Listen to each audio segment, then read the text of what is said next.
Hello everybody, Dark Skeleton here, and I think the day you've been waiting for as far as card reviews for Old Gods goes has finally come. The live stream happened, which I personally haven't seen, but all the rest of the cards for Old Gods have been announced now. So we're going to go through them. I did take a quick look at them, and there are some really crazy cards in here. So let's go ahead and get started. We have a lot of cards to cover. You can, of course, check out and read along on hearthprone.com. Usually where I get my information from. So, first up, the new Druid legendary, Fandral Staghelm. Your choose one cards have both effects combined, and that's a 4 mana 3/5.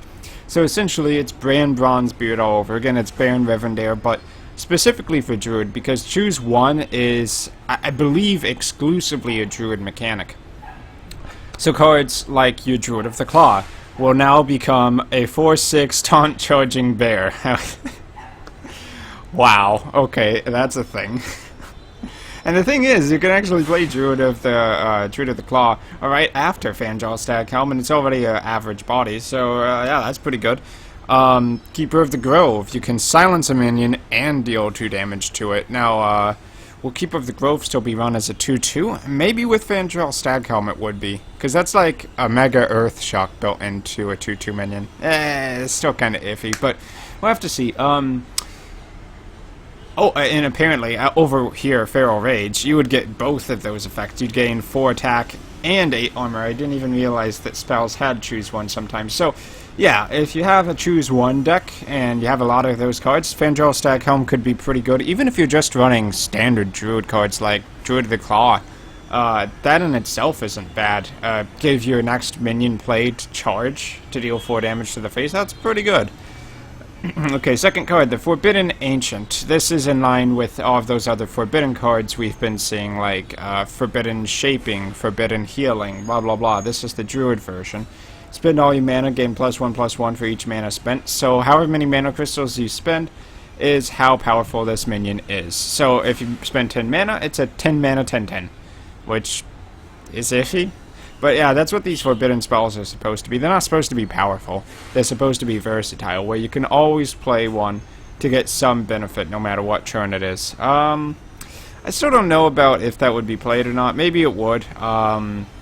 Just as, like, for instance, Astral Communion Druid. Maybe you run into this situation where you don't draw Astral Communion, and you just need a minion to play on turn 3 or 4. That could be really good.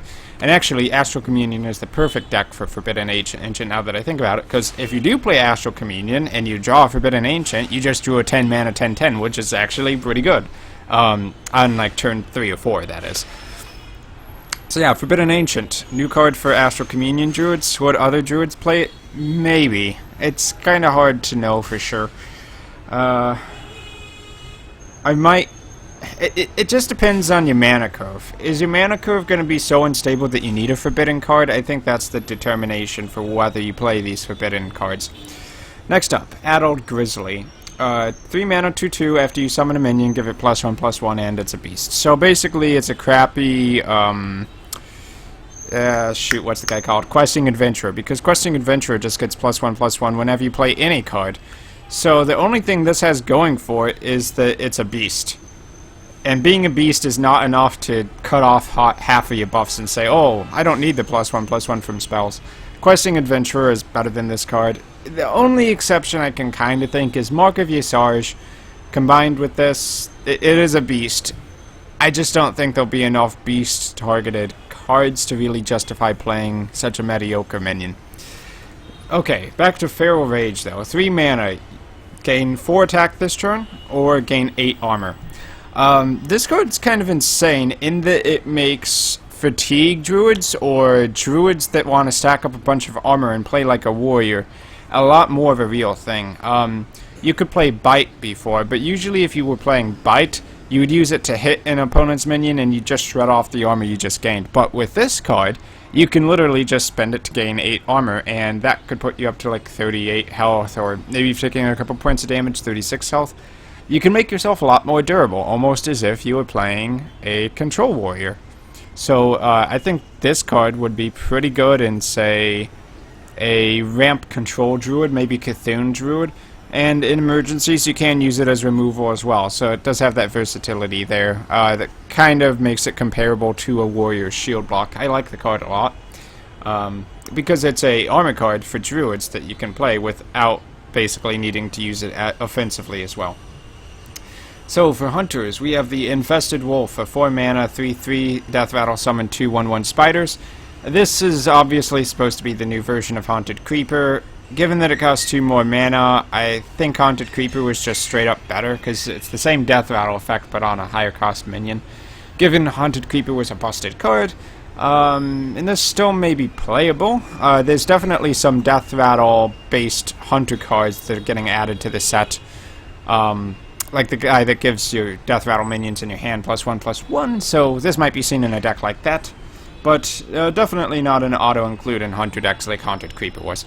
Next up, Carrion Grub, 3 mana 2/5 beast. Kinda trash, honestly. I mean, druids have the Druid of the Flame, right? And that's a choose one, become a 5/2 lion, or a 2/5 bird. And speaking of that, would that mean that Fandral Staghelm makes that a 3 mana 5/5? I think that's what it means. Okay, yeah, off topic, but back to this. So a minion that isn't versatile compared to a minion that is and can be literally the same card, because remember that Druid of the Flame is also a beast, and Druid of the Flame doesn't get played currently. It may when Beast Druid becomes a thing, but probably not good enough, I would think. That said, I mean, a 2/5 is pretty good for board control. Probably won't be seen a lot, if it's seen at all, but it is a great arena card. Yeah, I would say that. Okay, next up, On the Hunt. I think this is a pretty strong spell. 1 mana, deal 1 damage, summon a 1/1 Mastiff. Oftentimes, Arcane Shot would be a little bit overkill. You have those situations where you just need 1 extra damage, and when that's the case, On the Hunt is better than Arcane Shot, because it also gets you a 1/1 beast. You could run into some situations where you really needed that 1 extra damage, but I think more often than not I'd prefer On the Hunt over Arcane Shot. And you can always use it with, say, an Azure Drake still to make it a deal 2 damage and then summon a 1/1 Mastiff. So overall, a pretty solid cheap removal card, or you could even, I don't know, play it with Acolyte of Pain if you really want to do something weird. That wouldn't really be that good though. It would just be 1 mana, draw a card, summon a 1/1. Actually, that isn't bad. That would be okay, I guess. Anyway, next up, Fiery Bat. 1 mana, 2/1, Death Rattle, deal 1 damage to a random enemy. So it's basically a Hungry Toad, knocked down to a 1-drop stats. Given that Lepernome isn't really an option for Hunt, well, I mean, it is an option, but it's a 1/1 now, so it's not nearly as good. Fiery Bat could definitely take the place of that, and the fact that it can actually kill enemy minions off is pretty good. Deal 1 damage to a random enemy is probably better than deal 1 damage to your enemy hero. Even in a Hunter deck, I would think so, because early game board control is pretty important, so that is a solid 1-drop for sure. And I think in most aggro Hunter decks, and maybe even mid-range Hunter decks, they'll use this as a pretty popular 1-drop. Okay, Mage. New Legendary. 8 mana, 8/6, Anomalous. Death Rattle, deal 8 damage to all minions. I looked at this card and I was like, wow, that's an insane amount of AoE board clear, but the thing is, it's a Death Rattle effect. Silence won't be as big of a deal since Ironbeak Owl and Keeper of the Grove are both getting nerfed pretty hard. But, you play this, your opponent's probably just going to ignore it. It's really slow for board clear. I mean, yes, if your opponent ignores this and you manage to kill it off, then they lose their whole board, but, I mean, are you really going to play an 8 mana 8/6 that needs to make the trades itself so that you can clear the opponent's board? I mean, what are you going to do? Fireball it yourself? Not many enemy minions are going to be able to deal 6 damage to this minion, and even if they could with the trade that you yourself make, that's going to waste the potential of the Death Rattle to begin with. I guess maybe a better idea would be you play it in a freeze deck, so Emperor Thorazan, you reduce the cost of this with Frost Nova. You Frost Nova, you play Anomalous, and then your opponent basically can't play anything that turn unless they want to lose even more stuff. And on your turn, you use it to trade, you blow it up, and they lose their whole board, basically wasting 2 of their turns. That could be okay. Outside of that, I don't think it'll be played too much, but if Freeze Mage is still a thing, and I think it will be, then Anomalous could make it into that deck, but would have to try it in practice to really see if it's any good or not. Okay, next up, the Cult Sorcerer, a 2-mana 3/2, +1 spell damage. After you cast a spell, give your Cthulhu +1/+1. I think this card is actually quite insane. As a spell damage minion, it's already pretty good, because, I mean, spell damage has historically been a pretty costly effect. Like, you'd have to pay at least a stat to gain the +1 spell damage. So you'd be looking at, like, a Kobold Geomancer, I think it's called, the 2-mana 2/2 +1 spell damage, which, given, is an average card at best. But to get that effect without having to pay anything for the spell damage, basically just getting a 3/2, I think that's pretty solid. The previous Mage minion that had spell damage on it was the 3/3 Mech, the Flame something or another, that had +1 spell damage, and there you were paying a health, basically, to gain that effect. So yeah, basically getting vanilla stats and spell damage, I think that's actually pretty good. I mean, you combo it with any of your Mage spells, which Mage spells have tons of damage spells. Arcane Missiles, Arcane Explosion, Forgotten Torch. There's a lot of things you could do with this card.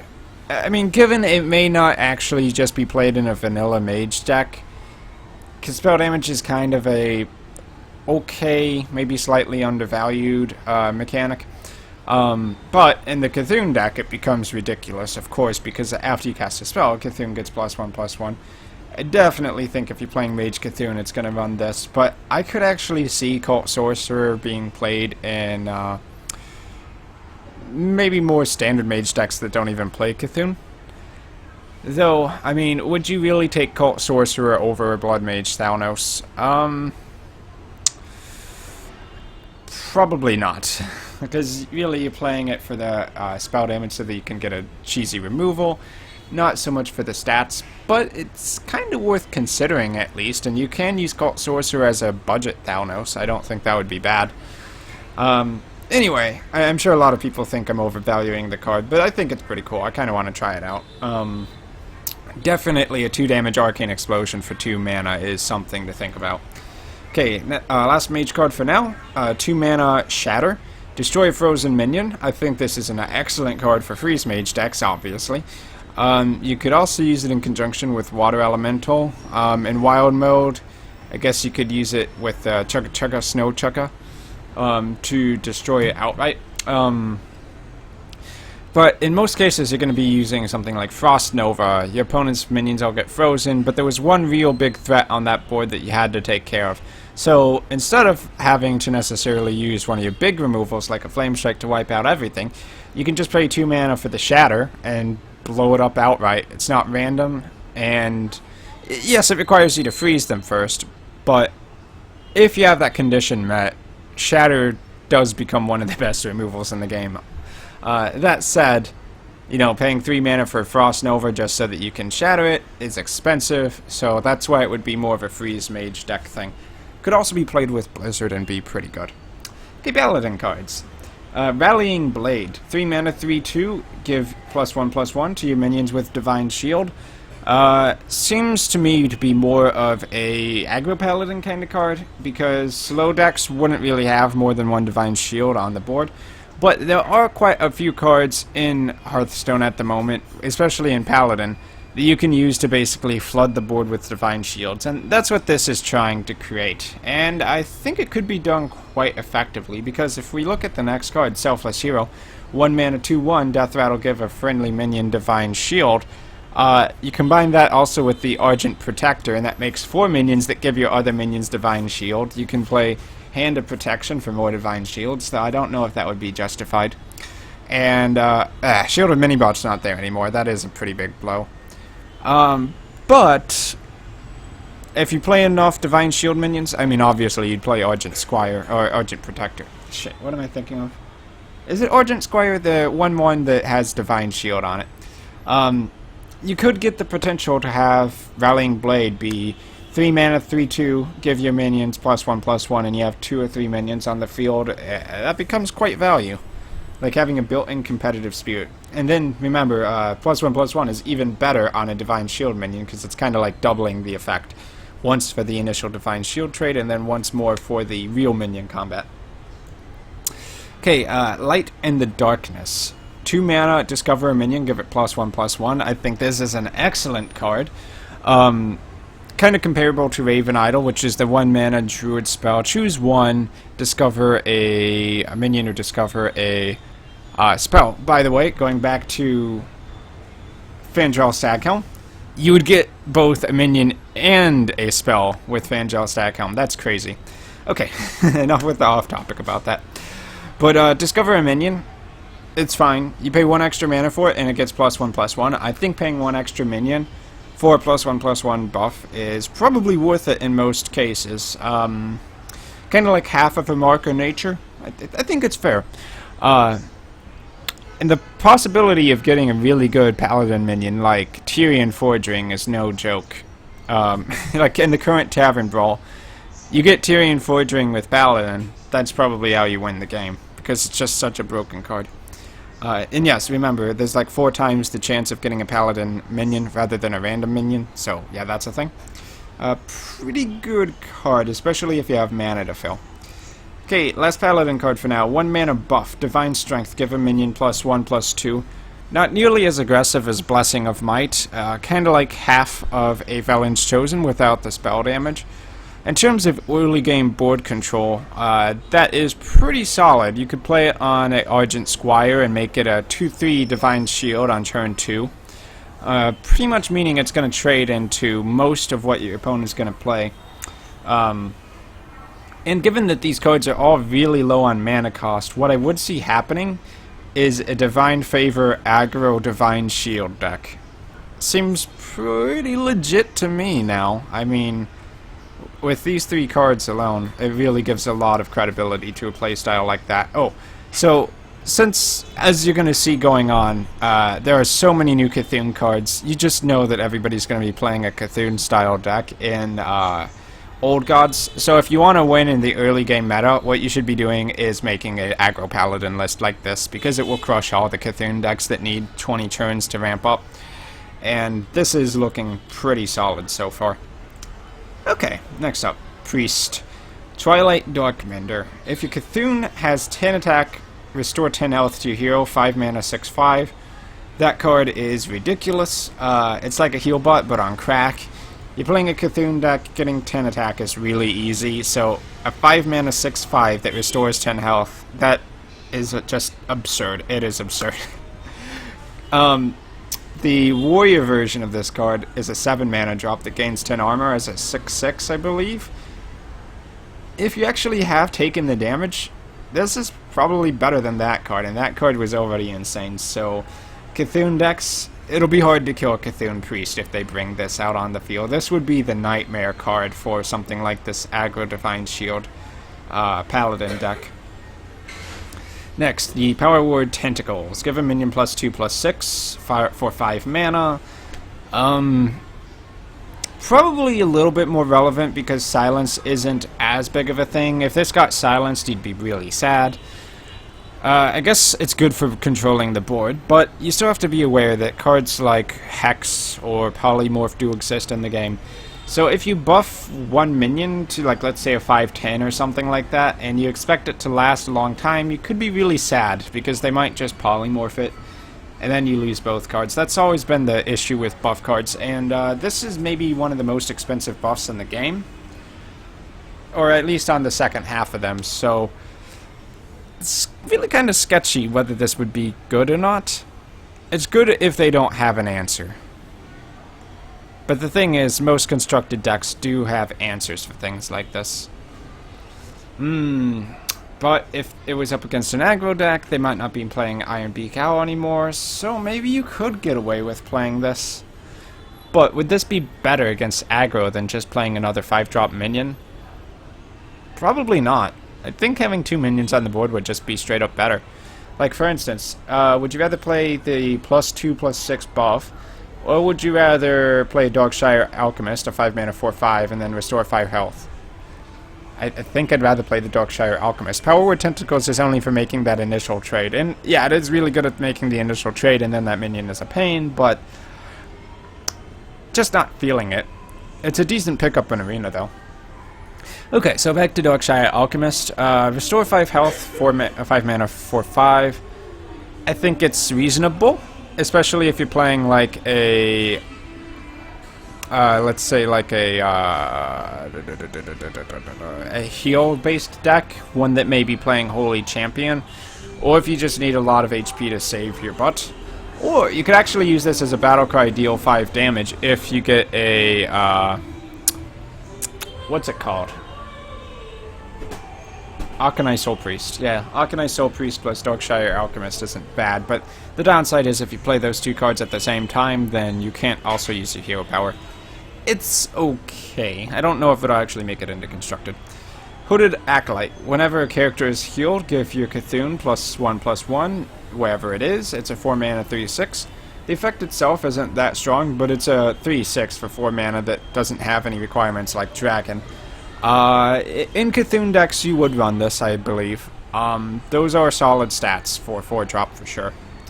Okay, Rogue. Maybe one of the most ridiculous cards being released. 9 mana Blade of Cthulhu. Battlecry destroy minion. Add its attack and health to Cthulhu, wherever it is.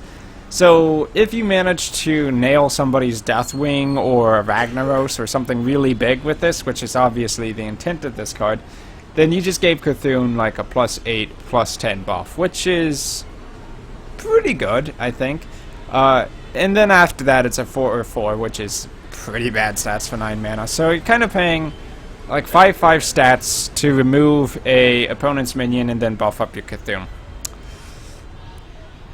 If you're playing a control matchup, you could maybe consider one of these. It's really slow, so you would have to literally be playing Control Rogue, like Fatigue Control Rogue or Cthulhu Control Rogue.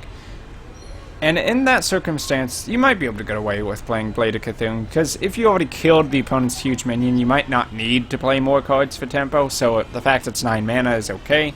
And rogues historically have had a pretty tough time, I think, spending their mana on the later turns if they go low on cards. I mean, unless they're going to prep Sprint. It can be hard to spend 10 mana in a turn, because the hero power, you don't want to keep spamming that, because it resets your weapon. What if you already used a deadly poison or something like that? You don't want a hero power. Okay, Journey Below. 1 mana, discover a death battle card. I would say that's super solid. Discover effects are pretty strong. Death battle minions are pretty strong. And if you need any proof of that, just look at Priest when they got the Museum Curator. One of the best early game cards in Priest, despite having some of the worst stats imaginable. So like the 1/2 is negligible, and reducing the cost of that card by 1 in order to get that effect, discover a death battle card, I think that's just fine. I mean, this might even be better than Museum Curator, so yeah, super good card. Especially if you're thinking about doing something like playing a N'Zoth deck, where you get all your death battles back when you play them, that could be solid. I think I would play this in just about any rogue deck, though, personally.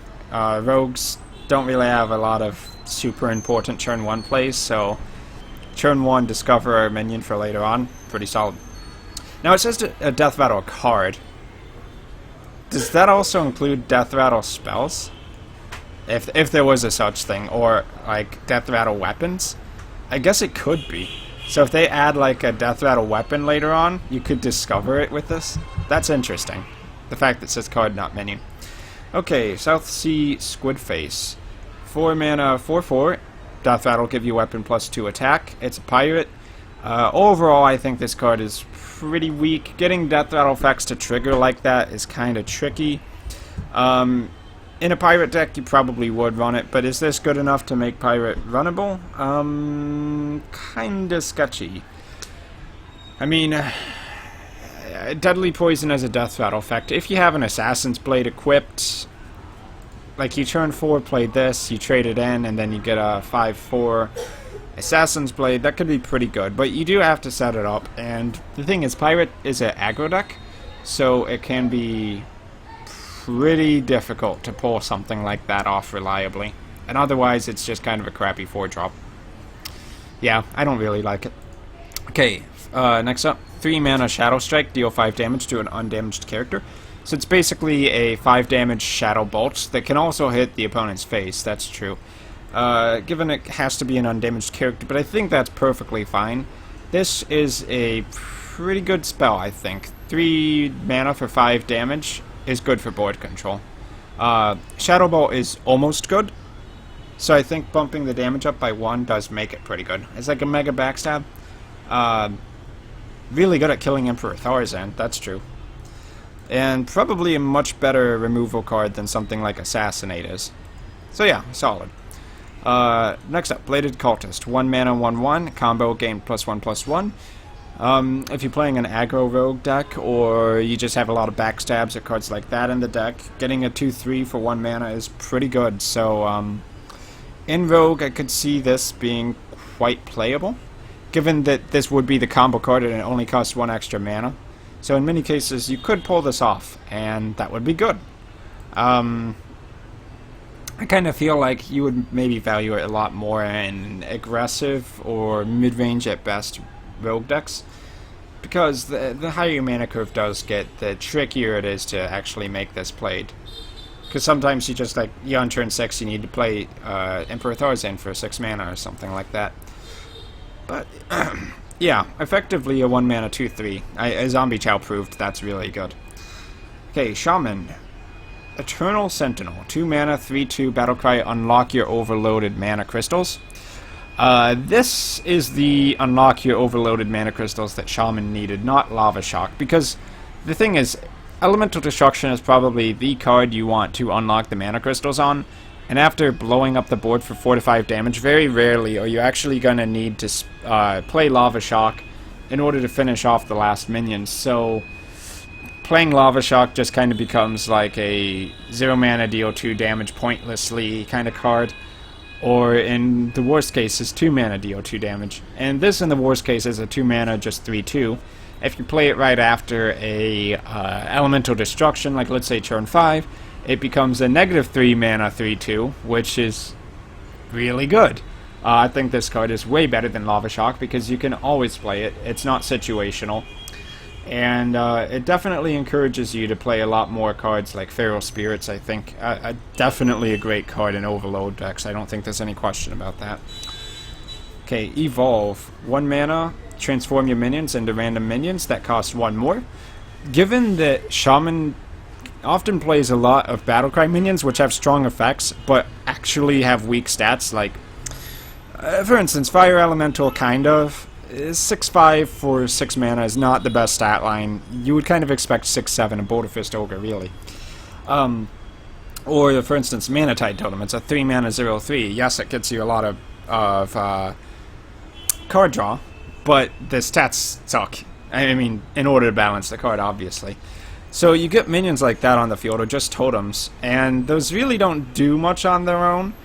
But if you evolve them into random 1 cost more minions, the odds of you getting a much stronger minion is quite likely. So this is almost like 1 mana, give all your crappy minions a +2/+2 buff and heal them to full.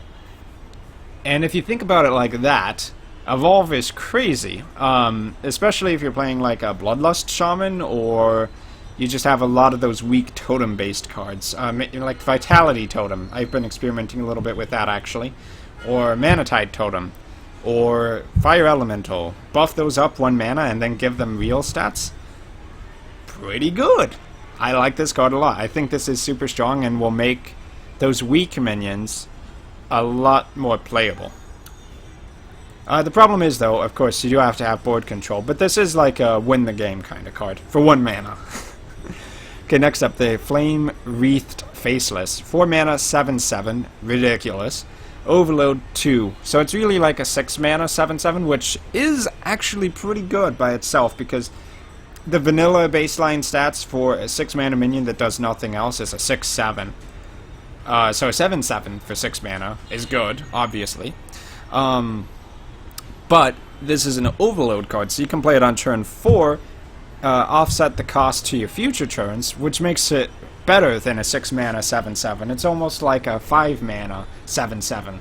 And if you kind of think of it like that, with the versatility and playing around overload, and then maybe you even play Eternal Sentinel to make it literally a 4 mana 7/7, that is quite nuts. And Big Game Hunter got nerfed into the ground, so this is a pretty playable card, I think. I think this is solid.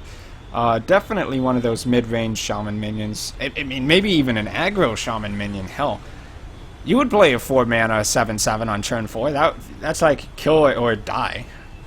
Yeah, just super strong. It's a big threat. The only downside is if they do have a Hex or Polymorph, you do have to suffer the overload cost, but I mean, that goes with any big minion, so this is just really good. I think this is definitely going to see play.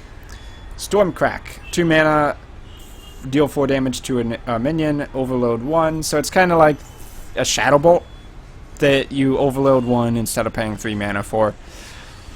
I guess it's the replacement for Crackle leaving. It's okay. I think you would take it in Arena, but unless you really need removal desperately as a Shaman, you maybe wouldn't run this. I mean, I think in like a Control Shaman, I probably would. Because having a lot of removal options is pretty good. Then again, why not just play Lightning Bolt? You pay 1 less mana and it deals 1 less damage. Yeah. Stormcrack is pretty mediocre, I guess. But it could be run in a control deck, that's true. Okay, Primal Fusion. 1 mana, give a minion +1/+1 for each of your totems. So if you have 2 totems, it's a 1 mana +2/+2 that doesn't give taunt, and requires you to have a lot of totems on the board. If you're playing Totem Golem in your deck, then this card could be pretty good, because Totem Golem is already a good minion, and then you just hero power once and you give something +1/+1. You can give the totem itself a +1/+1. So Totem Golem and a totem on the board, it becomes basically hero power plus this card makes a 2/4 totem that also has an effect like +1 spell damage. Yeah, okay, I guess that's pretty good actually. If you're playing a totem deck, Primal Fusion is good. If you're not going to be playing cards like Totem Golem or Tuskar Totemic though, I feel maybe it's a little bit too weak to justify. But in totem specific decks, which is what this was intended for, yeah, it's a solid pick. Warlock, Darkshire Librarian.